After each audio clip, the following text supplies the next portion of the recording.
what is taught in modern corporate finance courses is twaddle. You want to elaborate on that, Charlie? Three wonderful businesses is more than you need in this life to do very well. And the average person isn't going to run into that. I mean, if you look at how the fortunes were built in this country, they weren't built out of a portfolio of 50 companies. They were built by someone who identified with a wonderful business. Coca-Cola is a great example. A lot of fortunes have been built on that. And there aren't 50 Coca-Colas.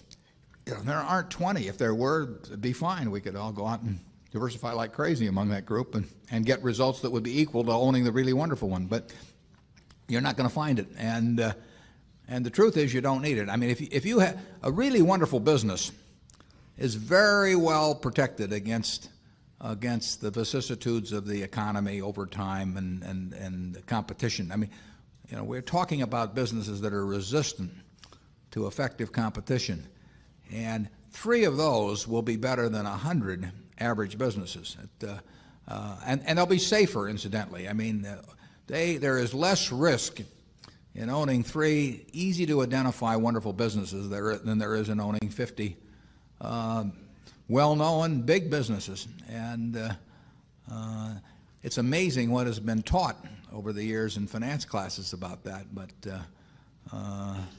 I can assure you that I would rather pick, if I had to bet the next 30 years on the fortunes of my family that would be dependent upon the income from a given group of businesses, I would rather pick three businesses from those we own than own a diversified group of 50. Charlie? Yeah, what he's saying is that what is taught in modern corporate finance courses is twaddle. You cannot believe this stuff. I mean, it's modern portfolio theory, and it has no utility. But I mean, it will tell you how to do average. But I think anybody can figure out how to do average in fifth grade. I mean, it's just not that difficult. And it's elaborate, and there's lots of little Greek letters and all kinds of things to make you feel that you're in the big leagues. But there is no value added. I have great difficulty with it because I am something of a student of dementia, and I have. Yeah, we hang around a lot together. And I can ordinarily classify dementia, on some theory structure of models, but the modern portfolio theory, it involves a type of dementia I just can't even classify. No. Something very strange is going on. Yeah. If you find three wonderful businesses in your life, you'll get very rich, and if you understand them, bad things aren't going to happen to those three. I mean, that's the characteristic of it. By the way, maybe that's the reason there's so much dementia. If you believe what Warren said, you could teach the whole course in about a week. Yeah.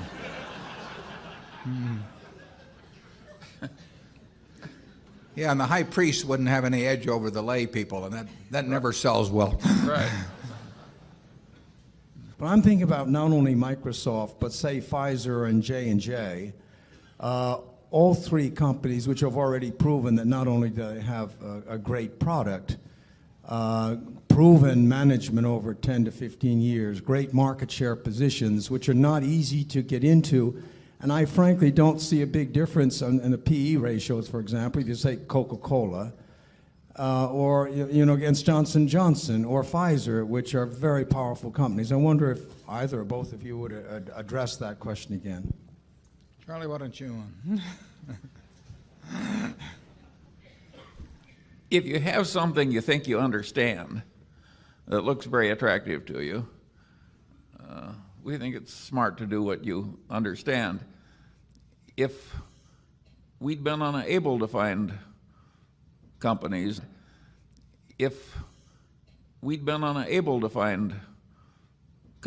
slender talents, we well might have been in the to it. We don't sneer at it. Other people with more talent have found that a wonderful course of action. we generally look at businesses. We feel change is likely to work against us. We do not have great ability. We do not think we have great ability to predict where change is going to lead. We think we have some ability to find businesses where we don't think change is going to be very important.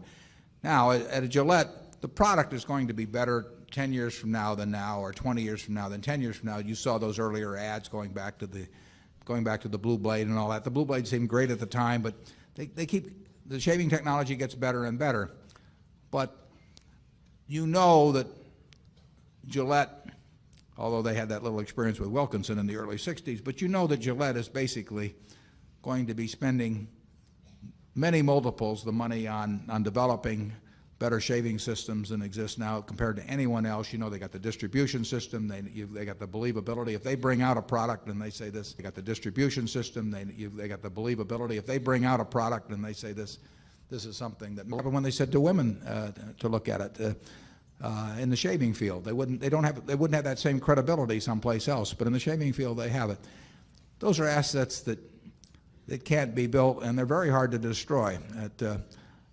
So change, we think we know in a general way what the soft drink industry or the shaving industry or the candy business is going to look like 10 or 20 years from now. We think Microsoft is a sensational company run by the best of managers, but we don't have any idea what that world is going to look like in 10 or 20 years. Now, if you're going to bet on somebody that is going to see out and do what we can't do ourselves, I'd rather bet on Bill Gates than anybody else. But I don't want to bet on anybody else. I mean, in the end, we want to understand ourselves where we think a business is going. And if somebody tells us the business is going to change a lot, in Wall Street they love to tell you that that's great opportunity. They don't think it's a great opportunity when Wall Street itself is going to change a lot, incidentally. But it's a great opportunity. We don't think it's an opportunity at all. I mean, it scares the hell out of us because we don't know how things are going to change. We are looking, when people are chewing gum, we have a pretty good idea how they chewed it 20 years ago and how they'll chew it 20 years from now. And we don't really see a lot of technology going into the art of the chew, But, so that, as long as we don't have to make those other decisions, why in the world should we? I mean, all kinds of things we don't know. And so why go around trying to bet on things we don't know when we can bet on the simple things? We are indirectly in all of these emerging markets through Coca-Cola and Gillette. So it isn't true that we're totally absent. No, well, at Coca-Cola, the international markets are 80% of profits, actually a little more. Gillette, I think they're about 70% or so. So we love the international aspects of the Coca-Cola or Gillette businesses, and that's a very major attraction. But the management of those companies is focused on that. But they have distribution systems, and they have recognition, and they've got a lot of going for them over there. But the beauty of it is that they're maximizing what they do have going for them, which was not the case 20 years ago. They just sort of let it go more by default, and they started fooling around with a lot of diversification. And basically that has not worked that well. So we like focus. We love focus. Yeah, and doing it indirectly as we've done, one can argue that we thereby do it a lot better. We won't explore the implications of that.